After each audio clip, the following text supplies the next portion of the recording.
right, welcome back, Business Freedom Podcast listeners. So we're in another series, and this series is geared toward, thinking about your life and your business and getting clear on what you want in the different areas of your life. And so while I am definitely a lover of business, I show up, my more important focus areas are that of father and husband and man of God, and focusing on my physical body and my emotional well-being. And so that is what I want for all of you is a clear process that you can follow for you to achieve at a high level in all the areas of your life that matter.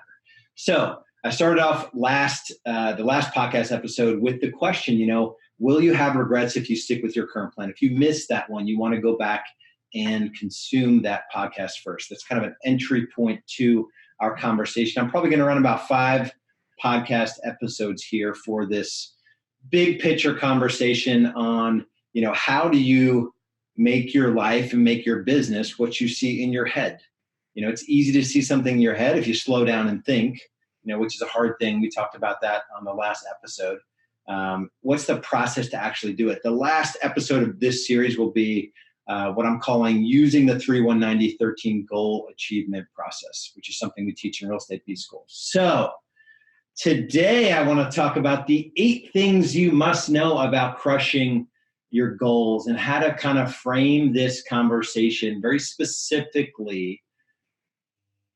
What you need to know before you get into this. This is something that I've been pretty good at. I've failed a lot, so there's not a big ego, behind that comment that this is something I've been really good at.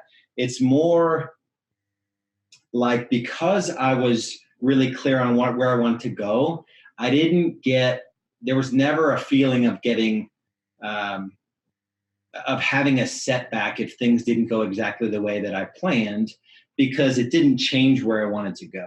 Like, in 2009, I decided in 2012, I want to have a business that really gave me freedom, that I wasn't involved in real estate transactions. I wasn't, we don't teach in Real Estate B School how to get 100% out of production, and that's the only thing we teach. We teach how to build leverage through systems, sustainable systems, empower people so that you could have some time to yourself. You have more money to show for it and less stress as a result.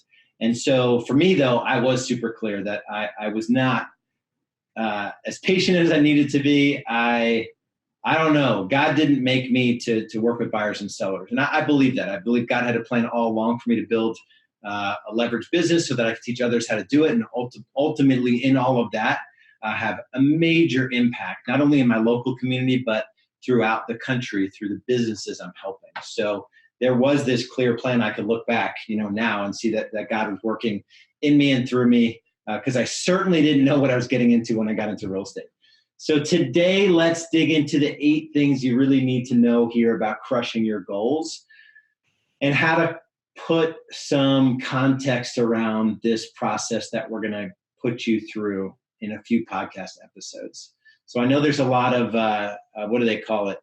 I'm putting some bait in the water, so I do want you to listen to the next few episodes and get to the punchline, which is the actual planning process that we follow. So let's get into it. Number 1, I want to talk about putting your life first.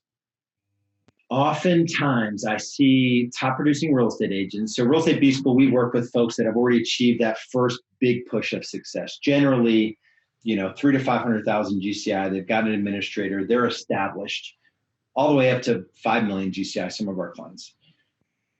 It's rare that I see someone come in to our world that has put their life first. And it is, if you think about, in 2 episodes, I'm going to go through the 4 key business drivers in detail. One of those drivers we call scale, and one of the accelerators we call create your future. The first thing we do in create your future is we go through an exercise called putting your life first. It's sort of counterintuitive that, if you want success in business, you need to put your business first. And that's what everyone does. And as a result of that, they're out of kilter in every area of their business. Their marriages struggle.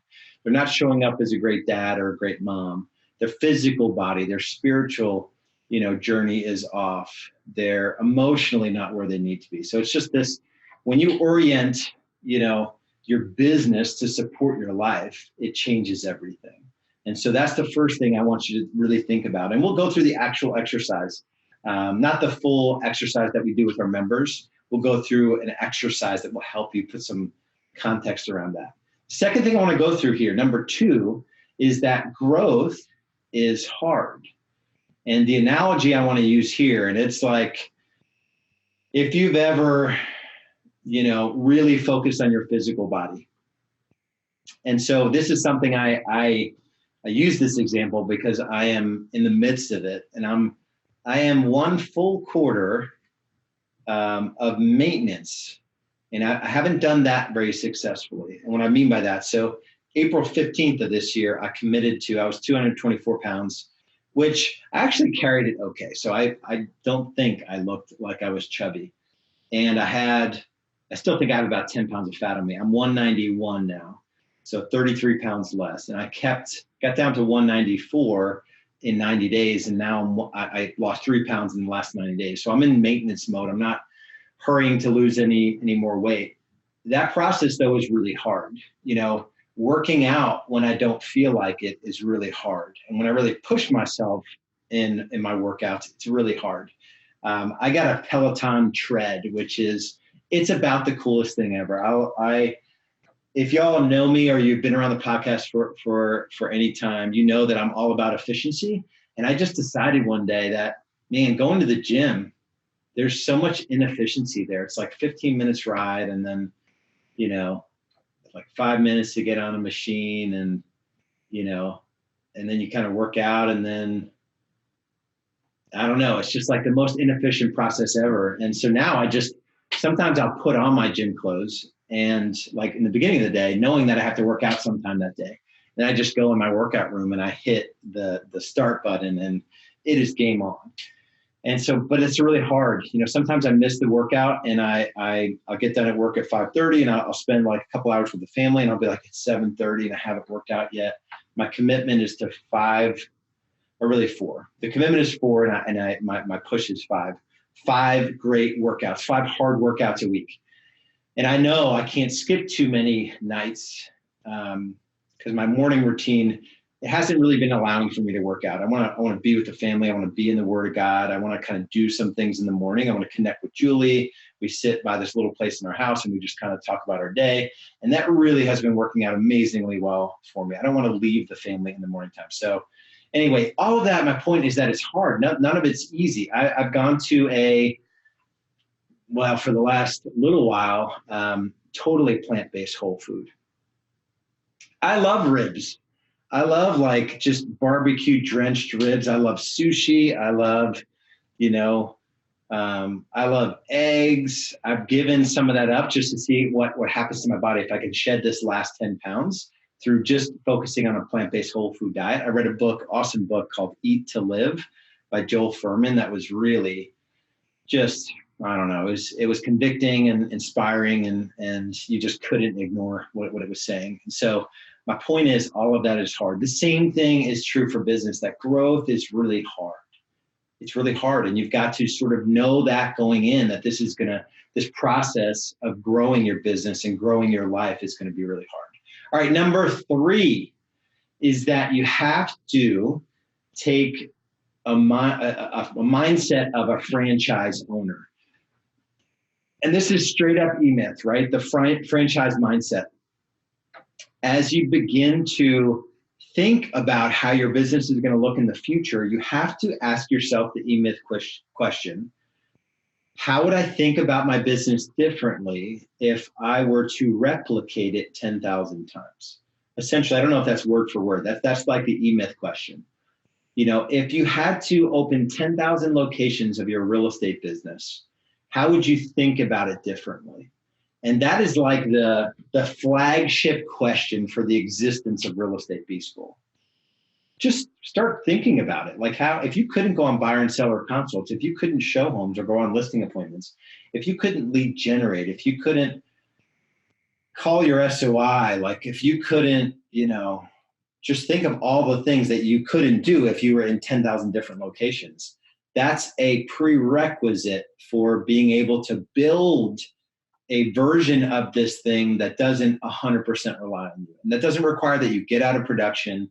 You know, that could be your position on the team, is that you love listing homes, right? So you're the listing agent on the team, yet the team still doesn't revolve around you. So it's that franchise mindset. That was the first book. I think it was actually the first business book I read when I got into real estate. This was April 2007. And I've read hundreds of books since. And when I mean read, I mean listen to on Audible, because I'm not a great reader. That book, though, I wonder if it was even, I had Audible back then. I think I may have actually read that book. Anyway, it just changed the way I thought about business. You know, he's the guy, Michael Gerber's the guy that working on your business versus working in your business. So, and the technician, the manager, and the entrepreneur, you know, generally real estate agents are technicians. They think they're business owners. They're just doing the job of a real estate agent. If they stop doing that job, the thing just comes to a screeching halt.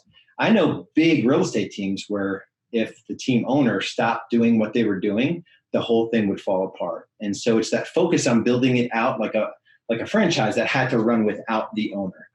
That's number 3. So number 4 is that you must become a productivity warrior. I've done lots of talks here. I think I did a whole series. What was that, like a 12-part series on, I'm looking through the podcast list here. I think I did a 12-part series on productivity. And so there's no shortage here in the podcast of talk about productivity. The point I want to make here about becoming a productivity warrior is that in the context of achieving big things and taking your business and your life from where it is today to a really different point in the future where, you know, maybe time, money, stress is not really great for you right now, and you see it very differently in the future. To bridge that gap, you've got to get real clear on the things you need to do every quarter, month, week, day, hour to get there. You know, generally we, as real estate agents and as real estate team leaders, we generally get to say where we are at different times during the day. It's one of the best things about being a business owner. I was talking to my daughter. This was just the other night, and she's 9 years old.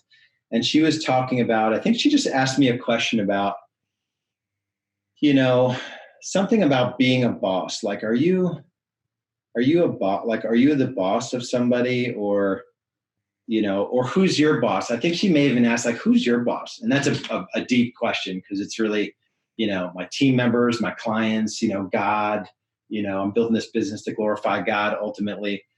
She meant it like literally, like, who's your boss? And I said, well, it's kind of interesting as a business owner, you know, the challenge is you're your own boss. So you have freedom to do what you want with your time. And with that freedom, it becomes a lot of responsibility, because you have to make choices with your time. You have to manage overhead. You feel the pressure of, you know, spending money and have to hold it accountable, managing people and holding them accountable to higher standards and all that. And so when it comes to the decisions I make with my time, I consider the fact that I'm taking away time from my family to work, and I better make the best possible use of my time if I'm going to do that. So whatever leverage you need to be able to focus on the things that matter, make sure you make it count in terms of being productive. I actually think I'm going to do these 8 in 2 parts, because I got pretty deep there, and I don't want to rush here at the end. So stay tuned. This is going to be the part 1 of the 8 things you must know about crushing your goals, and you've got to tune in for the next 4, and they will be they'll be powerful. So you want to definitely tune in. You know what I'm going to say at this point. If you're at the point in your business where you know you need to get clear on where you're going, to be honest with yourself about where you're at in your journey, not only in your business, but personally, and just have an open, authentic conversation with somebody who's been there before.